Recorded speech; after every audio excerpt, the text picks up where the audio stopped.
Saya akan menyampaikan kebenaran firman Tuhan. Sebelumnya saya akan berdoa. Roh Kudus, kenakanlah hambamu sebagai pakaianmu, agar apa yang menjadi kehendak Bapa di sorga yang akan nama sampaikan kepada umat. Dalam nama Yesus, haleluya, amin. Firman Tuhan yang akan saya sampaikan terdapat di dalam 1 Petrus pasal yang ke-5, ayat yang ke-8 sampai ayat yang ke-9.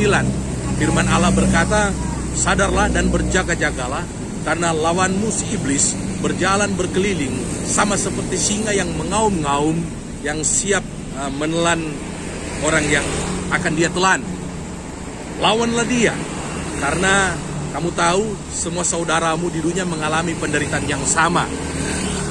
Kebenaran firman Tuhan ini juga diingatkan oleh Rasul Yakobus dalam Yakobus pasal yang ke-4 ayat yang ke-7. Yakobus berkata, tunduklah kepada Allah dan lawanlah iblis, maka dia akan lari daripadamu. Kebenaran firman Tuhan ini mengingatkan kepada kita bahwa anak-anak Tuhan tidak boleh lengah. Anak-anak Tuhan harus sadar, harus waspada bahwa iblis sampai saat ini dia masih bekerja. Dia berjalan berkeliling untuk mencari dan menjatuhkan anak-anak Tuhan. Bahkan di bagian firman Tuhan yang lain dikatakan dia tahu waktunya sudah singkat. Untuk itu dia mencoba mencari menjatuhkan orang-orang pilihan Allah.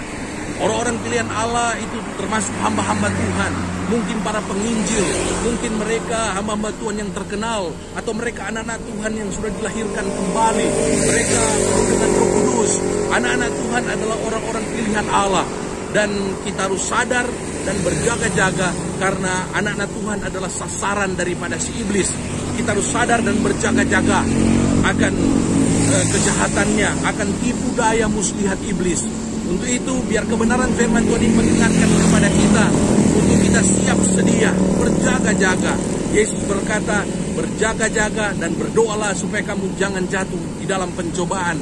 Itu kebenaran pertama yang bisa kita lakukan dalam kita berjaga-jaga agar kita tidak jatuh dalam pencobaan, agar kita tidak disesatkan dan dibinasakan oleh si iblis. Kemudian yang kedua, Yakobus katakan dalam Yakobus 4 ayat yang ke-7, tunduklah kepada Allah. Bagaimana kita menghadapi iblis, bagaimana kita berjaga-jaga terhadap serangan jahat si iblis. Kita harus tunduk kepada Allah. Hari-hari ini anak-anak Tuhan harus semakin tunduk kepada Allah. Artinya kita semakin taat kepada firman Allah. Kalau kita tunduk dan taat kepada firman Allah, maka saya percaya iblis tidak bisa berbuat apa-apa terhadap orang yang tunduk dan taat kepada firman Allah.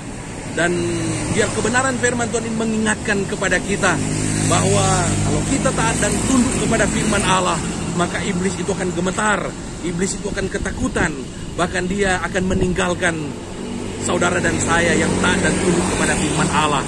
Di dalam Markus pasal yang ke-5 ayat yang ke-6 ini menceritakan bagaimana ada orang yang kerasukan legion, beribu-ribu roh jahat. Ketika dia melihat Yesus, dia menyembah Yesus, dia tunduk dan takluk kepada Yesus. Karena Yesus adalah pribadi yang tunduk dan yang taat kepada firman Allah. Filipi pasal yang kedua katakan dia taat sampai mati di atas kayu salib. Untuk itu iblis takut dan gemetar. Bahkan iblis menyembah Yesus.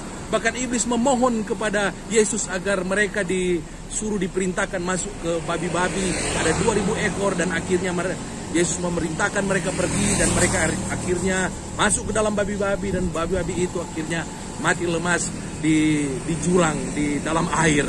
Biar kebenaran firman Tuhan ini mengingatkan kepada kita, sadarlah dan berjaga-jagalah. Lawanmu si iblis, dia berjalan berkeliling untuk menjatuhkan orang-orang pilihan Allah.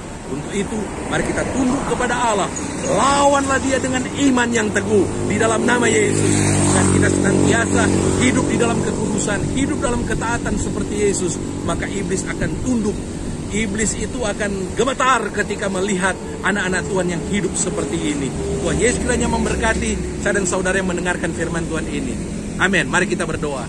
Tuhan, tolonglah kami yang mendengarkan firman Tuhan ini agar kami melawan iblis dengan iman yang teguh dan kami tunduk dan semakin taat kepada firman Allah pada hari-hari ini. Terima kasih Tuhan, dalam nama Yesus kami sudah berdoa dan mengucap syukur. Haleluya, amin. Tuhan Yesus kiranya memberkati saya dan saudara yang mau taat dan tunduk kepada firman Allah pada hari-hari ini. Amin.